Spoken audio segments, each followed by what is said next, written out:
क्या आपने कभी महसूस किया है कि आप जो जीवन जी रहे हैं वो वास्तव में आपका अपना नहीं है? सुबह उठना, वही काम, वही लोगों की उम्मीदें, वही समाज के नियम, वही डर, वही तुलना। और धीरे धीरे एक दिन ऐसा आता है जब आईने में दिखने वाला चेहरा आपका तो होता है, लेकिन जिंदगी किसी और की लगती है। शायद यही वो क्षण है जहां जर्मन दार्शनिक फ्रेडरिक नीत्शे का दर्शन हमारे सामने खड़ा होता है और एक सवाल पूछता है, क्या तुम सच में वही हो जो बनने के लिए पैदा हुए थे? नीत्शे का सबसे प्रसिद्ध विचार था, बिकम हु यू आर, यानी वो बनो जो तुम वास्तव में हो।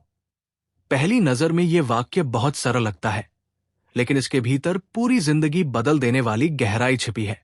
क्योंकि नीत्शे के अनुसार अधिकांश लोग कभी ये जान ही नहीं पाते कि वे वास्तव में कौन हैं।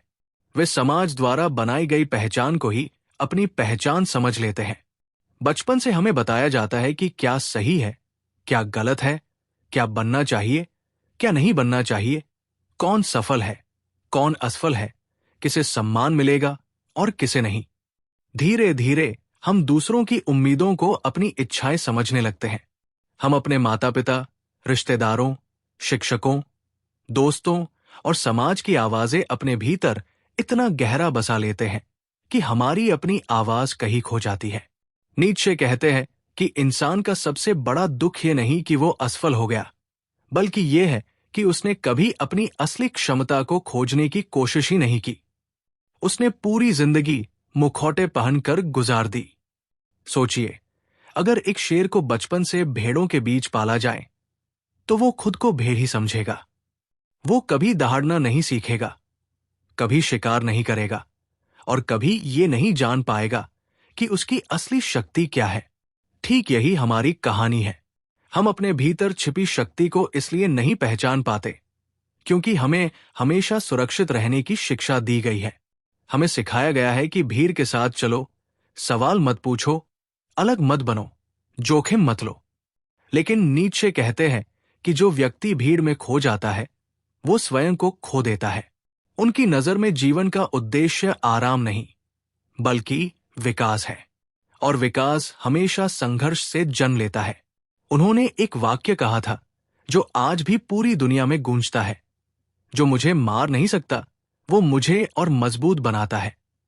इसका अर्थ ये नहीं कि दर्द अच्छा है, बल्कि ये कि दर्द तुम्हें बदल सकता है यदि तुम उससे भागो नहीं।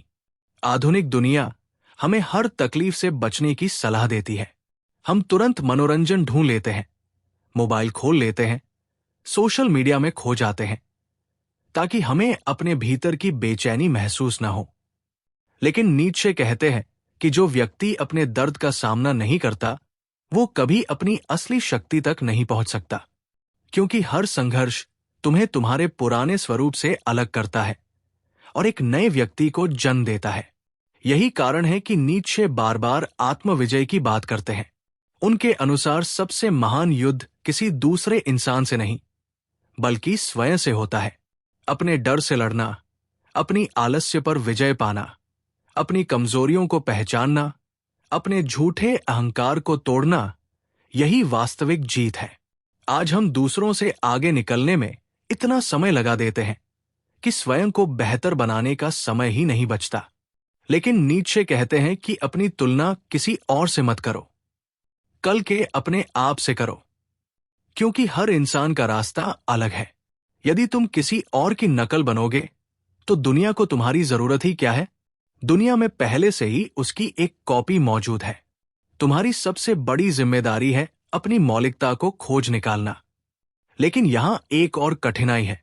जब भी कोई व्यक्ति अपनी असली पहचान की ओर बढ़ता है उसे अकेलापन महसूस होता है। लोग उसका मजाक उड़ाते हैं, उसे गलत समझते हैं, उसके फैसलों पर सवाल उठाते हैं। नीत्शे स्वयं अपने समय में लगभग अकेले पड़ गए थे। उनकी किताबों को लोगों ने वर्षों तक नजरअंदाज किया, उन्हें पागल तक कहा गया, लेकिन उन्होंने कभी अपनी सोच से समझौता नहीं किया, क्योंकि वे जानते थे कि सच्ची महानता लोकप्रिय होने में नहीं बल्कि सत्य के प्रति ईमानदार रहने में है। उन्होंने उबरमेंश यानी ओवरमैन की अवधारणा दी। बहुत से लोग इसे गलत समझते हैं। इसका अर्थ किसी दूसरे पर राज करने वाला इंसान नहीं है। इसका अर्थ है वो व्यक्ति जिसने स्वयं पर विजय प्राप्त कर ली हो, जिसने अपने डर, अपनी सीमाओं और समाज द्वारा थोपे गए झूठे मूल्यों को पार कर लिया हो। ऐसा व्यक्ति अपने जीवन का अर्थ खुद बनाता है। वो दूसरों के नियमों पर नहीं, अपने विवेक पर चलता है। वो अपनी असफलताओं की जिम्मेदारी भी खुद लेता है और अपनी सफलता का श्रेय भी किसी भाग्य या चमत्कार को नहीं देता। नीत्शे के अनुसार स्वतंत्रता का अर्थ सिर्फ बंधनों से मुक्त होना नहीं, बल्कि अपनी जिम्मेदारी उठाना है। अधिकांश लोग स्वतंत्रता इसलिए नहीं चाहते क्योंकि स्वतंत्रता के साथ निर्णय लेने की जिम्मेदारी भी आती है। दूसरों को दोष देना आसान है, लेकिन अपने जीवन का मालिक बनना कठिन है। यही कारण है कि बहुत से लोग भीड़ का हिस्सा बने रहना पसंद करते हैं। भीड़ में गलती भी करो तो कोई अलग से नहीं देखता, लेकिन जो अकेला चलता है उसकी हर गलती दिखाई देती है। फिर भी वही व्यक्ति अंततः अपना रास्ता बनाता है। नीत्शे कहते हैं कि यदि तुम्हारे भीतर एक क्यों है तो तुम लगभग हर कैसे सह सकते हो। जीवन में उद्देश्य होने से कठिनाइयां समाप्त नहीं होती, लेकिन उन्हें सहने की शक्ति मिलती है। आज लाखों लोग सफल दिखते हैं, लेकिन भीतर से खाली महसूस करते हैं। क्यों? क्योंकि उन्होंने सफलता का अर्थ समाज से उधार लिया है। बड़ी नौकरी, बड़ा घर, महंगी कार, लोगों की तारीफ, इन सब के बावजूद यदि तुम अपने भीतर शांति महसूस नहीं करते तो शायद तुम किसी और का सपना जी रहे हो। नीत्शे हमें याद दिलाते हैं कि असली प्रश्न ये नहीं कि दुनिया तुम्हारे बारे में क्या सोचती है। असली प्रश्न ये है कि जब रात को तुम अकेले अपने कमरे में बैठते हो, तब तुम अपने बारे में क्या सोचते हो? क्या तुम्हें अपने निर्णयों पर गर्व है? क्या तुमने अपने डर के बावजूद सही काम किया? क्या तुम हर दिन अपने वास्तविक स्वरूप के थोड़ा और करीब पहुंचे? यदि उत्तर नहीं है, तो अभी भी देर नहीं हुई, क्योंकि स्वयं बनने की यात्रा किसी उम्र पर निर्भर नहीं करती। ये उस क्षण से शुरू होती है जब तुम ईमानदारी से स्वीकार कर लेते हो कि अब तक तुम दूसरों की कहानी जी रहे थे। नीत्शे का एक और गहरा विचार है, अमोर फटी, अर्थात अपने भाग्य से प्रेम करो।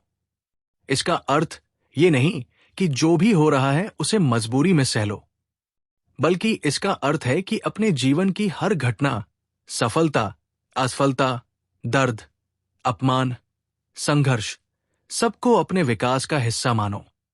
यदि तुम अपने अतीत से नफरत करोगे तो कभी स्वयं को पूरी तरह स्वीकार नहीं कर पाओगे। लेकिन यदि तुम समझ जाओ कि हर अनुभव ने तुम्हें आज का इंसान बनाया है, तब शिकायत की जगह कृतज्ञता आ जाएगी।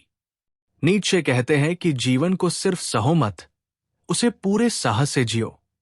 ऐसे जियो कि यदि तुम्हें यही जीवन बार बार, अनंत बार जीना पड़े तो भी तुम मुस्कुराकर कह सको, हां, मैं इसे फिर जीना चाहूंगा।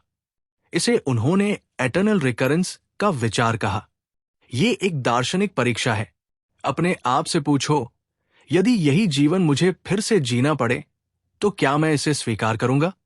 यदि उत्तर नहीं है, तो इसका मतलब है कि अभी तुम्हें अपने जीवन में बदलाव लाने की जरूरत है, क्योंकि समय किसी का इंतजार नहीं करता। हर दिन तुम्हें एक नया अवसर देता है कि तुम अपने भीतर के डर, आलस्य, बहानों और झूठी पहचान को थोड़ा थोड़ा छोड़कर अपने वास्तविक स्वरूप के करीब पहुंचो। याद रखिए, आपका सबसे बड़ा दुश्मन कोई दूसरा व्यक्ति नहीं है। आपका सबसे बड़ा दुश्मन वो नकली व्यक्तित्व है जिसे आपने वर्षों से अपना समझ रखा है, और आपका सबसे बड़ा मित्र वो सच्चा स्वरूप है जो अभी भी आपके भीतर इंतजार कर रहा है। शायद आज का ये वीडियो सिर्फ एक वीडियो नहीं, बल्कि आपके जीवन का एक मोड़ बन जाए, क्योंकि जिस दिन आपने ये निर्णय ले लिया कि अब मैं दूसरों की अपेक्षाओं के अनुसार नहीं, बल्कि अपने सत्य के अनुसार जीऊंगा, उसी दिन आपका नया जन्म होगा। अंत में नीत्शे के शब्दों में, वो बनो जो तुम वास्तव में हो। दुनिया को एक और नकली इंसान की जरूरत नहीं है।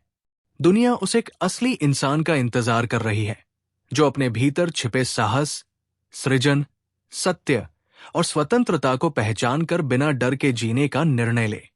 शायद वो इंसान कोई और नहीं, आप ही हैं।